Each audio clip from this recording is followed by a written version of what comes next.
محترم سامعین اکرام، السلام علیکم ورحمۃ اللہ وبرکاتہ۔ آج کی ویڈیو کے اندر دو چیزیں ہیں، ایک اہم مسئلہ اور ایک اسلامی کیلنڈر۔ مسئلہ یہ ہے، کیا فرماتے ہیں علماء دین و مفتیان شرع متین مسئلہ ذیل کے بارے میں کہ مرد کے لیے سونے کی چیز پہننا جائز ہے یا نہیں؟ اگر نہیں ہے تو ایسا کیوں؟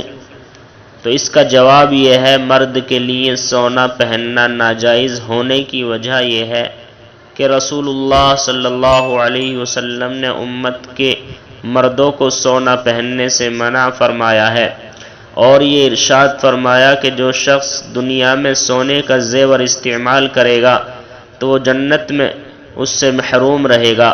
واللہ تعالی عالم بالصواب۔ اور آج کا کیلنڈر یہ ہے، آج ہندوستان اور آس پاس کے ملکوں کے اندر چاند کی تاریخ ہے 6 محرم الحرام سن 1444 ہجری، اور آج سعودی عربیہ کے اندر چاند کی تاریخ ہے 7 محرم الحرام، اور آج انگریزی تاریخ ہے 5 اگست 2022 عیسوی، اور آج جو دن ہے وہ جمعے کا دن ہے، یعنی فرائیڈے۔ السلام علیکم۔